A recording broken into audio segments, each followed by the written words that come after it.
नमस्कार दर्शकहरू, स्वागत छ उत्तरदायित्वमा। उत्तरदायित्वको आजको श्रृङ्खलामा हामीसँग राष्ट्रिय जनमोर्चाका अध्यक्ष चित्रबहादुर केसी हुनुहुन्छ।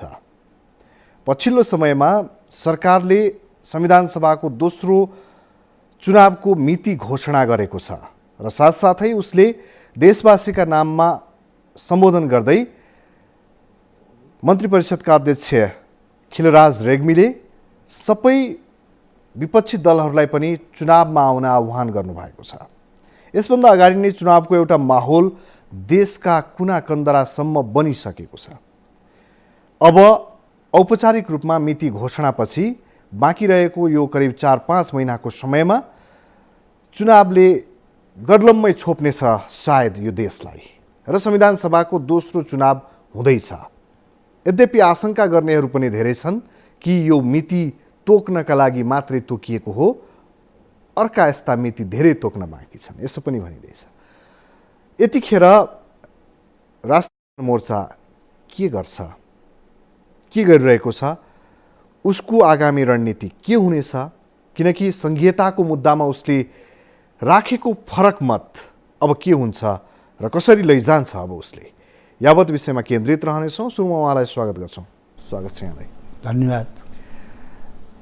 चुनाव हुने भयो नि अब, होइन? चुनावको माहौल एक खालको बन्दैछ र मिति घोषणापछि त एक खालको त राम्रो वातावरण बन्दैछ नि, होइन? चुनावको मिति घोषणा भयो हो र यही चुनावको मिति घोषणा मात्रै गर्न पनि 3 महिना लाग्यो।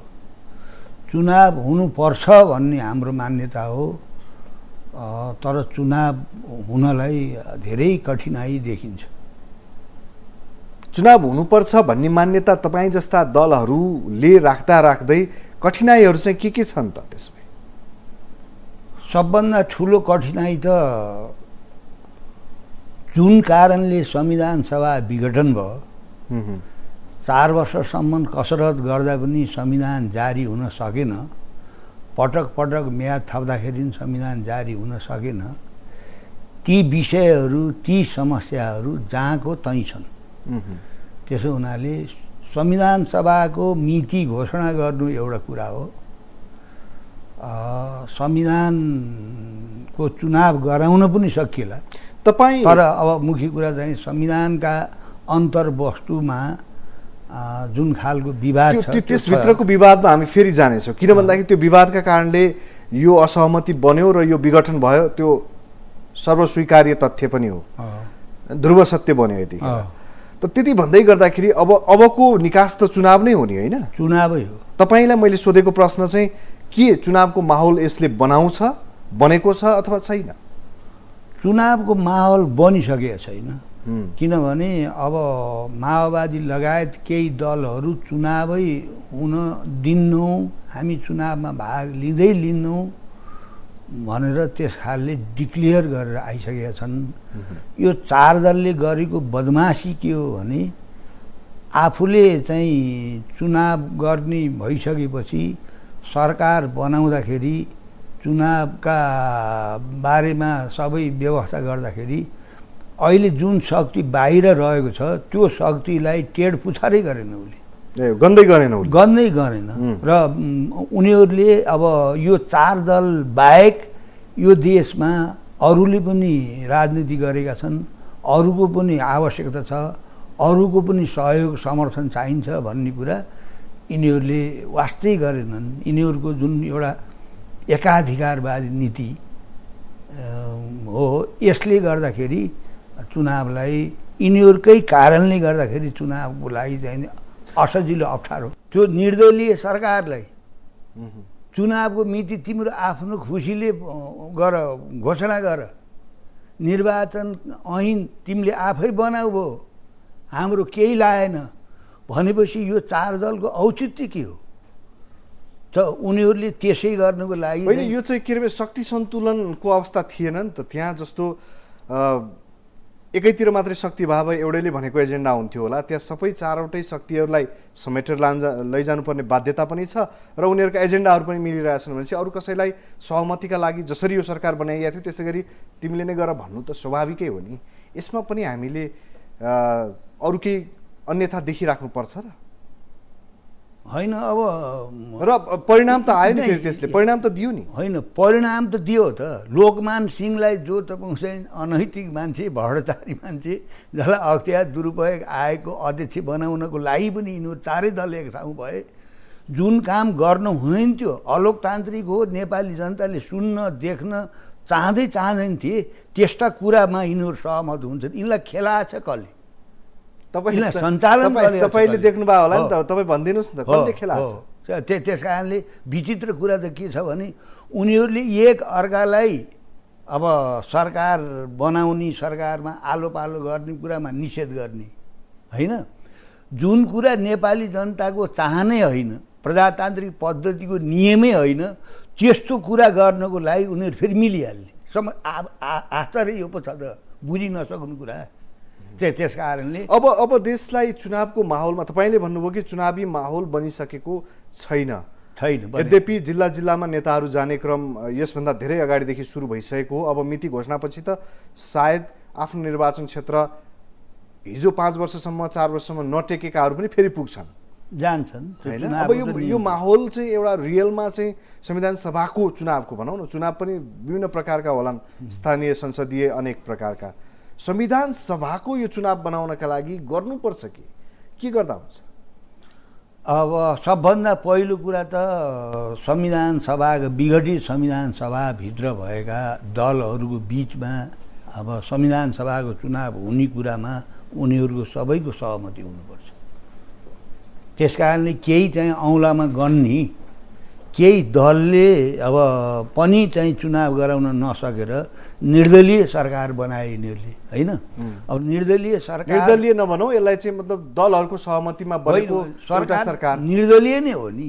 त्यो त दलको सरकारै होइन पार्टीको सरकार दलहरूको त समर्थन सहयोग साथ छ नि होइन अब के साथ भयो यदि दलहरूको सहमति हुने भए त एक दलले अर्को दलले बहुदलीय व्यवस्थाको तपाईँको चाहिँ विकल्प निर्दलीय व्यवस्था हो र होइन नि त्यसमा झन् बृहत बहुदलीय होइन र होइन यो तपाईँ हिजो हेर्नुहोस् न हिजो माओवादी नेतृत्व र मधेसी मोर्चा समर्थित सरकार बन्दाखेरि त्यो भएन भनेर अनि सबै चारैले समर्थन गरेको यो ल्याइएको होइन र होइन त्यही नै यिनीहरूको नालायकीपन हो तिनीहरूको यही नै अयोग्यता हो तपाईँ यिनीहरूलाई नालायक भन्नु होला तपाईँ यिनीहरूलाई चाहिँ यिनीहरूले गर्न सकेन अब चुनाव त तपाईँलाई पनि चाहिए हो सबै देशलाई चाहिए हो चाहिएको छ कसरी बनाउने त्यो माहौल अब त्यसको लागि अब चुनाव हुन दिन्नौँ चुनाव अवैधानिक छ यो 4 दलको सिन्डिकेटले चाहिँ नि एउटा धाँधली चुनावमा सामेल नभएर सडकमा आन्दोलन गरिरहेको शक्तिहरूलाई यो सरकार बनाउनुभन्दा पहिले उनीहरूसँग सहमति बनाउनु पर्थ्यो उनीहरू आफै पनि तपाईँको चाहिँ नि अब चुनाव हुनै हुन्न संविधान सभाको चुनाव हुनै हुन्न संविधान बन्नै हुन्न भन्ने त्यस्तो छैन त्यो यिनीहरूको जुन एकाधिकार हो होइन 4 दलको जुन प्रकारको एउटा एकाधिकार हो त्यसको विरुद्धमा छन् अब कतिपय तपाईँको चाहिँ नि अब अन्तरिम संविधानलाई नै विच्छेद पारिरहेका छन् होइन कतिपय तपाईँको चाहिँ नि अब निर्णयहरू भएका छन् जो दूरगामी रूपमा चाहिँ मुलुकको राष्ट्रियता सार्वभौमता र अखण्डतासित जोडिएका कुराहरू छन् त्यस कारणले सडक आन्दोलनमा गइरहेका ती शक्तिहरूलाई तिनीहरूलाई छोडेर एक्लै अहिलेको स्थितिलाई तपाईँको चाहिँ नि अनुकूल नपारिकन अब यत्तिकैमा ल चुनावमा जानुपर्छ र चुनाव हुन्छ भनेर चाहिँ भन्न चाहिँ गाह्रो हुन्छ किनभने सपार्न जति सजिलो हुन्छ बनाउन जति सजिलो हुन्छ बिगार्न झन् सजिलो हुन्छ बिगार्न धेरै सजिलो हुन्छ बिगार्नको लागि आशंकाहरू त छन् आशंका किनभने हो असारमै चुनाव गराउँछु भनेको यो सरकार असार लाग्न 1 दिन बाँकी हुँदाखेरि बल्ल बल्ल मितिसम्म घोषणा गर्ने अवस्थामा पुगेको यो अवस्था छ आलोचना उसले खेपिरहेको छ होइन माहौल घोषणा गर्नु पर्याप्त थिएन भन्ने कुरा त बाबुरामले घोषणा गरेका थिए मङ्सिर 7 गतिको त्यसपछि चाहिँ वैशाखको पनि अब मुख्य चुनौती भनेको यो विपक्षीहरूलाई चाहिँ एक ठाउँमा ल्याउनु उनीहरूलाई पनि चाहिँ संविधान सभा चुनावमा भाग लिन्छु भन्न लगाउनु चाहिँ ठुलो कुरा हो त उनीहरूलाई सामेल गर्नै पर्छ उनीहरूलाई चाहिँ सामेल नगरिकन चुनाव एउटा कल्पना गरौँ न हामी कि जस्तो 46 सालमा पनि केही शक्तिहरू बाहिर रहेर बहिष्कार गरेकै हुन् होइन त्यस्तो चुनावहरू विभिन्न कालखण्डमा हुने गर्छन् जसमा केही शक्तिहरूले चुनावमा भाग लिँदैन, नीतिगत रूपमा घोषणा गर्छ उसले। त्यसै गरेर यतिखेर नेकपा माओवादीले यदि चुनावभन्दा बाहिर बस्छु भन्यो भने संविधान सभा चुनाव कस्तो होला? होइन, उनीहरू बाहिर मात्रै चुप लाएर बस्दैनन्। जस्तो तपाईँको भनाइ चाहिँ के भन्दै सुन्नुहोस्, डिस्ट्रक्सनमा जान्छ। 2048 सालमा हाम्रो पार्टीले संविधान सभाको चुनाव हुनुपर्छ र संविधान सभाको चुनाव भएर त्यो बनेको संविधान अन्तर्गत संसदको चुनाव हुनुपर्छ। अब सार्वभौम सत्ता शान्तिपूर्ण किसिमले राजाका हातबाट जनताका हातमा हस्तान्तरण हुनको लागि पहिले संविधान सभाको चुनाव हुनुपर्छ। त्यसबाट संविधान बनेपछि संसदको चुनाव हुनुपर्छ भनेर हामीले त्यो कुरा राख्यौँ। मानेनन्, धेरै पार्टीहरूले मानेनन्। हामीले चाहिँ त्यति बेलाको 48 सालको चुनावलाई हामीले संसदको चुनावलाई बहिष्कार गऱ्यौँ। हामीले आफ्नो राजनीतिक कुराहरू लयौँ, डिस्ट्रक्सनमा चाहिँ हामी गएनौँ। त्यो सम्भव भयो, चुनाव त्यो सम्भव भयो। हामी चाहिँ शान्तिपूर्ण किसिमले आफ्ना कुराहरू जनताको बिचमा राख्यौँ। हामी चुनावै हुन नदिने त्यस खालको चाहिँ स्थितिमा हामी गएनौँ। भनेको तपाईँहरूले नीतिगत रूपमा चाहिँ यसको विरोध गर्नुभयो, विरोध गर्यौँ, तपाईँहरू सहभागी बनिदिनु भएन। बनेनौँ। अहिलेको अवस्था त्यो हो कि त्यो अहिले त्यो होइन। किन? अहिले बाहिर भएको फोर्स त अहिले बाहिर भएको फोर्सले त अब चुनावको घोषणा गर्नु भनेको गृहयुद्धको घोषणा गर्नु नै भनेका छन् नि। त्यो त उनीहरू लुगाएकै छैनन् नि। यस्तो सुन्दै देख्दै यो केटाकेटी कुरा त भएन नि। भनेको यतिखेर चाहिँ यो चारवटा प्रमुख शक्तिहरू र सरकारले चाहिँ केटाकेटी काम गर्यो। हो, एकदम गर्नु के पर्थ्यो त त्यसमा? उनीहरूले के गर्नु पर्थ्यो भने संविधान सभाभित्र भएका अधिकांश दलहरूलाई सहमतिमा ल्याउनु पर्छ। अधिकांश त छन् हो नि? होइन, तपाईँको चाहिँ नि 33 दलमा 29 दललाई सरकारै नराख्ने, टेड पुछारै नगर्ने, वास्तै नगर्ने, नामै नलिने, होइन। अनि त्यो 4वटा दल, त्यसमा पनि अब मधेसी मोर्चा र माओवादीको एउटा जुट छ, उसको आफ्नै छ फेरि तरिकाहरू। अनि काङ्ग्रेस र एमाले तपाईँको चाहिँ नि वास्तवमा लतारिएका छन्। अब मोर्चा र तपाईँको चाहिँ नि एकीकृत माओवादीले जता लतार्छ, अब एकछिन विरोध गरे जस्तो गर्छन्, अनि कहाँ जाउली सेखुली यहीँ देखुली भनेर अनि लतारिएर जान्छ। त यथार्थमा तपाईँको चाहिँ नि काङ्ग्रेस र एमाले समेत लतारिएको स्थिति छ र यी 4 दल भएर अरूलाई लतार्न खोजे।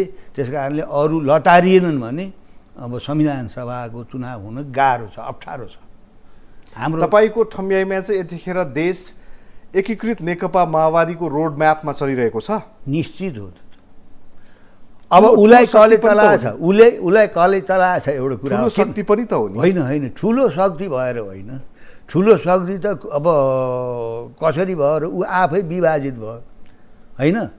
अब ऊ आफै विभाजित भयो। आगामी चुनावबाट उसले आफूलाई अनुमोदन गराउन आवश्यक छ, फेरि पुनः अनुमोदन गराउन आवश्यक छ। त्यो 64 सालको चाहिँ नि मतलाई हेरेर। तर यतिखेर त ठुलो दल हो नि? होइन, 64 हामी भन्दा होला, तर त्यो 64 सालको तपाईँको चाहिँ उनीहरूको मत त 2 वर्षलाई हो नि त। ठिक छ। त्यही सर्टिफिकेट देखाएर तपाईँको चाहिँ 4 वर्ष। उनीहरू केटाकेटी काम किन गरिरहेका होला नि त तपाईँको ठम्याइमा? किन यस्तो केटाकेटी काम गरिरहेका छन्? अब त्यो त उनीहरूलाई नै सोध्नुपर्छ। तपाईँले जो उनको अभियान, जुनको उनीहरूको तपाईँको चाहिँ जुन खालको नीति हो, होइन, त्यो अप्रजातान्त्रिक नीति हो, त्यो गलत नीति हो कि चाहिँ। अब त्यति मात्रै होइन, त्यो 4 दलभित्र पनि मिलेको स्थिति होइन नि। नत्र अब 18 महिनासम्म एउटा पार्टीले खाएपछि सत्तामा बसेर चुनावै गराउनको लागि उनीहरूमा इमान्दारी भयो त अर्को भोगालाई दिने हो नि, लाइन लाएर बसेकोलाई। त्यसो हुनाले त्यतिसम्म पनि उनीहरूमा सहिष्णुता छैन। बरु एउटा बहालवाला प्रधान न्यायाधीशलाई सत्ता सुम्पन राजी भए, होइन, एउटा निर्दलीय एउटा व्यवस्था, एउटा व्यक्तिलाई सत्ता सुम्पन तयार भए उनीहरू। यसको मतलब के हो नि, एउटा प्रजातान्त्रिक कल्चरै छैन कि। अब अलिकति फेरि चुनावको माहौलकै कुरा गरौँ न। चुनावका लागि अब माहौल बनाउन वैद्यजी लगायतका जुन विपक्षी दलहरू छन्, उपेन्द्र यादवजीहरू लगायतलाई ल्याउनु पर्ने एउटा चाहिँ बाध्यात्मक अवस्था तपाईँले देखाउनु भयो। एकदम ल्याउनु। उहाँहरूको माग चाहिँ यो सरकारै खारेज हुनुपर्छ भन्ने छ, सरकार हट्न पर्छ, गोलमेज सम्मेलन हुनुपर्छ भन्ने छ।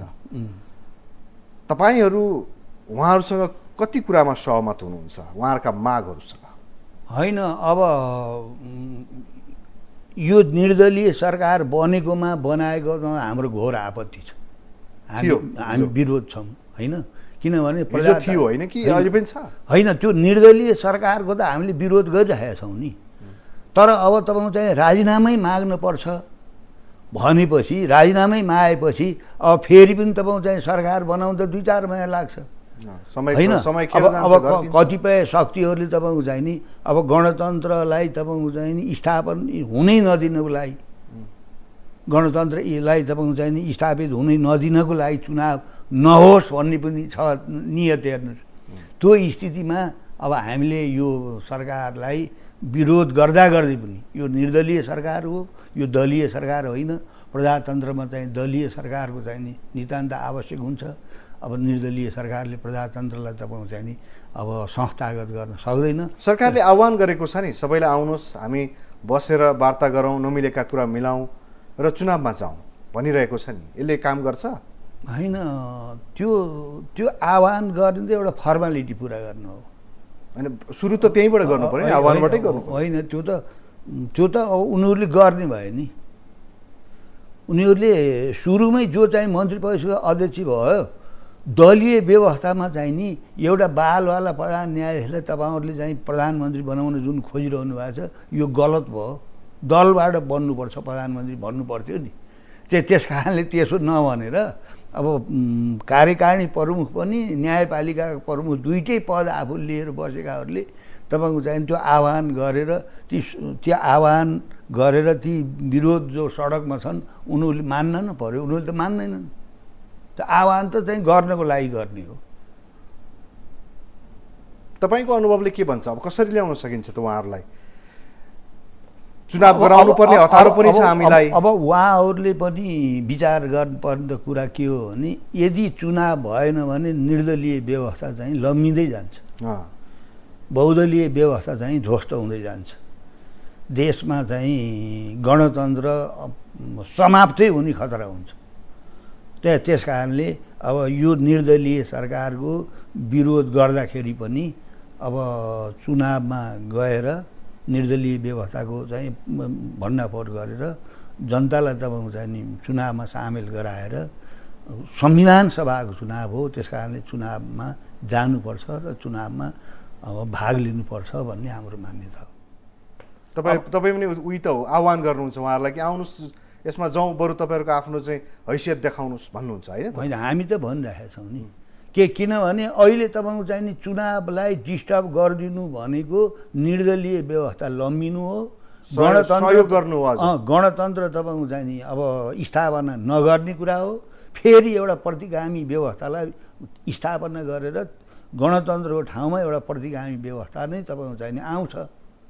अब अहिले सुरु भइसक्यो होइन। बालवाला प्रधान न्यायाधीशलाई प्रधानमन्त्री बनाइयो, दलबाट चाहिँ प्रधानमन्त्री बनाउने कुरा मानेनन् उनीहरूले।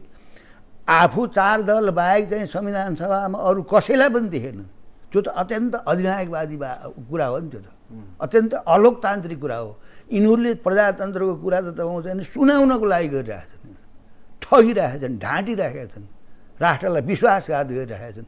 उनीहरू बाहेक 4 दलको सिन्डिकेटबाट बाहेक अरू चाहिँ संविधान सभाभित्रको कोही पनि हुन नसक्ने देख्ने उनीहरूले। कसलाई देख्ने भन्दाखेरि एउटा बालवाला प्रधान न्यायाधीशलाई प्रधानमन्त्रीको योग्य उम्मेदवार देख्ने। त्यस कारणले यिनीहरूको पनि एउटा प्रजातान्त्रिक पद्धतिबाट यिनीहरू पनि विचलित भएका छन्, भ्रष्ट भइसकेका छन्। त्यो किन भइरहेका छन् भने अब उनीहरूको पनि एउटा दलीय आचरण, एउटा प्रजातान्त्रिक संस्कार चाहिँ यिनीहरूमा पनि नभएको चाहिँ देखियो। अब एकजनाले 18 महिना खाइसकेपछि त्यो अर्को दललाई दिएर तपाईँ चाहिँ दलीय व्यवस्था बचाउनु पर्थ्यो नि, कायम गर्नुपर्छ नि। त्यो गर्नुभन्दा बरु एउटा निर्दलीय व्यक्तिलाई प्रधानमन्त्री बनाएर त्यसरी उनीहरूले यस्तो किसिमको गतिविधि गरे। अब अर्को कुरा चाहिँ अब चुनावभन्दा बाहिर रहेको शक्तिलाई, संविधान चुनावभन्दा सरकारभन्दा बाहिर रहेको शक्ति जसले तपाईँको चाहिँ नि चुनावको घोषणा गरे गृहयुद्धको घोषणा भनेर च्यालेन्ज दिइराखेको छ। त अब उनीहरूसँग तपाईँको चाहिँ सामान्य आह्वान हो। उनीहरूका वार्ताका लागि प्रयास नै भयो नि। उच्चस्तरीय राजनीतिक समितिको तर्फबाट संयोजकहरूले गएर भेटेको पनि अवस्था हो। स्वयं अन्तर्राष्ट्रिय समुदायले पनि उहाँहरूलाई आग्रह गरेको अवस्था हो। यसका बिचमा पनि उहाँहरू आउन नचाहनुका पछाडि कतै उहाँहरूको नीति, जसरी तपाईँहरूले 48 साल भन्नुभयो नि, उहाँहरू यो संविधान सभामा भागै नलिने उहाँहरूको नीति पो हो कि होइन? त्यो निर्दलीय सरकारलाई उहाँहरूले विरोध गरिरहनु भएको छ होइन। र अर्को कुरा, अब वैद्यजीहरूको एउटा कमजोरी हामीले देखिराखेको कुरा के हो भने उहाँहरूले अहिले बन्ने संविधान जनसंविधान बन्दैन भन्ने कुरा छ उहाँहरूको। अहिले जसो गरे पनि बन्ने होइन, अहिले जनसंविधान बन्दैन, जनगणतन्त्र आउन्न, त्यो त हामीलाई पनि थाहा छ। हामी पनि जनसंविधानका पक्षधर हौँ, जनगणतन्त्रको पक्षधर हौँ हामी पनि। तर अहिले जनसंविधान बन्नुपर्छ, जनगणतन्त्र आउनुपर्छ भन्नुको मतलब एउटा लोकतान्त्रिक संविधान पनि नबन्नु, लोकतान्त्रिक पछि फर्कनु हो। पश्चगामी काम हुनेछ, पश्चगामी काम हुन्छ। चाहिँ सुन्नमा कुरो चाहिँ असाध्यै कर्णपिरे छ जनसंविधान होइन। जनसंविधान त मुलुकबाट अर्ध सामन्तीय अर्ध औपनिवेशिक अवस्थाको अन्त्य भएपछि बन्ने संविधान हो जनसंविधान। अब सबै प्रकारका देशी विदेशी प्रतिक्रियावादीहरूको तपाईँको चाहिँ सत्ताबाट उनीहरूलाई लखेटेपछि बन्ने संविधान हो। यसो भनौँ न, जस्तो एउटा निश्चित लक्ष्य तोकिएको छ, त्यो लक्ष्यमा हेरेर बाटो हेर्दै नहेरिकन हिँड्ने एउटा कुरा भयो। अर्को कुरा लक्ष्य हेरेर त्यसपछि बाटोमा हेर्दै तत्कालका कुरा हेर्दै हिँड्ने अर्को कुरा भयो होइन। त्यो त रणनीति हिसाबले जनगणतन्त्र चाहिन्छ, जनसंविधान चाहिन्छ, यो त अलिकति राजनीति गरेकाले त बुझेको छ नि।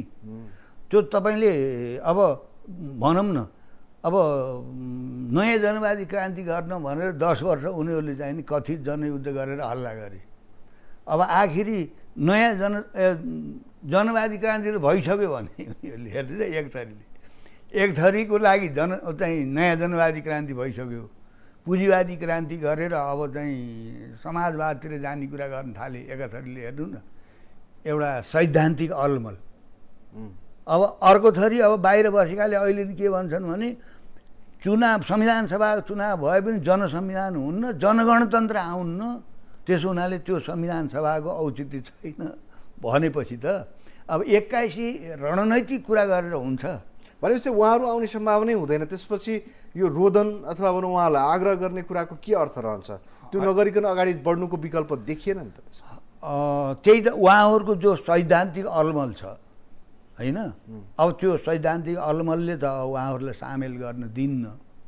अब त्यही सिलसिलामा उहाँहरू मात्रै हुनुहुन्न, माओवादी मात्रै छैन नि त्यहाँ त। यो सरकारको बनावट अनि यो 4 दलको तपाईँको चाहिँ नि अब अलोकतान्त्रिक एउटा नीति 11वटा प्रस्तावको बारेमा अनि के 25वटा तपाईँको चाहिँ छ नि संशोधन, सहमति अन्तरिम संविधानमा गरिएको संशोधन त्यो 25-25वटा भनौँ न चुनावलाई चाहिने मात्रै कुराहरू नगरेर उनीहरूलाई तपाईँको चाहिँ जे चाहिन्छ भोलि ती सबै चाहिँ उनीहरूले गरिराखेका छन्। त्यस कारणले कतिपय कुराहरू उनीहरूले चाहिँ एउटा रणनैतिक माग राखेर आन्दोलनमा जान खोजे तापनि कतिपय व्यवहारिक कुरा पनि उनीहरूले उठाएको बेठिक छैनन्। अन्तरिम संविधानलाई सब चातै पारेको स्थिति छ होइन। अब जस्तो भनौँ न, अन्तरिम संविधानलाई संशोधन गरेर नागरिकता पाउन नपर्ने मान्छेलाई चाहिँ नागरिकता दिनको लागि बाटो खोलेका छन्। अब यसले गर्दाखेरि मुलुक विदेशीहरूको चाहिँ जनसाङ्ख्यिक आक्रमणबाट तपाईँको चाहिँ नि स्वत नेपाली अलमत पर्ने, बाहिरबाट आएका मान्छेहरू बहुमत प्राप्त गर्ने, अब त्यो स्थितिको लागि यिनीहरूले बाटो खुला गरेर गइरहेछन् आँखा चिम्लेर। र अब अहिले यी 4 दलले जुन खालके अन्तरिम संविधानलाई संशोधन गरेर मनपरी गरिरहेछन्, त्यसको विरोधमा उनीहरूले उठाएका कतिपय कुराहरू त जायज छन्, नाजायज कुरा भन्न सकिन्न। उनीहरूलाई अब ल्याउनका लागि अझै प्रयत्न गर्नुको औचित्य बाँकी छ अथवा छैन तपाईँको विचार? उनीहरूलाई त ल्याउनै पर्छ, उनीहरूलाई ल्याउनु पर्छ र उनीहरूलाई चुनावमा चाहिँ सामेल गर्दाखेरि संविधान सभाको चुनाव हुन्छ। चुनाव भइसकेपछि नि मलाई त डर के छ भने त्यो बन्ने संविधानका जो अन्तर्वस्तुहरू छन् नि त्यसमा सहमति हुँदैन कि बडो गाह्रो छ। तर त्यसो भन्दै गर्दाखेरि यदि एउटा पक्षले हिजो त के थियो भने कसैको पनि चाहिँ 2/3 नपुग्दाखेरिको यो अवस्था हो नि होइन। भनेपछि कुनै पक्षले त्यो चाहे तपाईँहरू संघीयता विरोधी पक्ष भनौँ अथवा संघीयता हुनु हुँदैन भन्ने पक्षले होस् या संघीयता पक्षधरहरूले जसले पाए पनि त्यो 2/3 आयो भने त बन्न सक्छ नि। त्यो त आयो भनेका कुरा नहो त। त्यस्तो कल्पना त अब राम्रो नराम्रो कल्पना त होइन, त्यो कर्णपिरी कुरा पनि हो त्यो, तर चाहिँ कठिन छ नि। जातीय राज्यको माग गर्नेले कतिले चाहिँ दर्ता गरेका छन् अहिले निर्वाचन आयोग भन्नुहोस् त पार्टी दर्ता, अनि क्षेत्रीय राज्य खोज्नेहरूले कतिले दर्ता गरेका छन् अहिले निर्वाचन आयोगमा भन्नु न। त्यस कारणले 64 पछिका दिनहरूभन्दा अझ कठिन दिन आउँछ चाहिँ बन्ने संविधानका अन्तर्वस्तुको बारेमा त हुन्छ। त्यसमा अब अन्त्यमा आउँदाखेरि तपाईँ जो त्यतिखेर भन्दै हुनुहुन्थ्यो कि संघीयता नेपालका लागि अफाप सिद्ध छ, यो हुँदै हुँदैन, तपाईँहरू कुनै गठबन्धन बनाउँदै हुनुहुन्छ त्यस्तो? तपाईँहरूको कुनै गठबन्धन बन्दैछ? होइन, हाम्रो त्यस्तो जनतासँग नै गठबन्धन छ नि हाम्रो त। हामीले त दलको बिचमा गठबन्धन छ? होइन, दलसित छैन, किनभने त हामी त पहिलेदेखि एक्लै हो। तर अहिले तपाईँको चाहिँ नि हामी जाँदाखेरि तपाईँको चाहिँ नि सङ्घीयताको खारेज हुनुपर्छ। सङ्घीयता खारेज हामीले गर्छौँ संविधान सभामा हामीलाई बहुमत दिएर पठाउनु, हाम्रो नारा त यही हो नि। मोहीमा पनि ढोलो लुकाउनु त हामी गर्दैनौँ नि। हस्, यहाँले समय दिनुभयो, यहाँलाई धेरै धन्यवाद दिन चाहन्छौँ। आफ्ना विचारहरू प्रश्नसँग राखिदिनु भयो, यसका लागि। दर्शकहरू, उत्तरदायित्वको निर्धारित समय सकिएको छ। अर्को साता फेरि यसै गरी सार्वजनिक जीवनमा रहनुभएका व्यक्तित्वहरूसँग उपस्थित हुनेछौँ। अहिले भने कार्यक्रमबाट बिदा माग्छौँ। हामी निरन्तर न्युजमा छौँ। नमस्ते।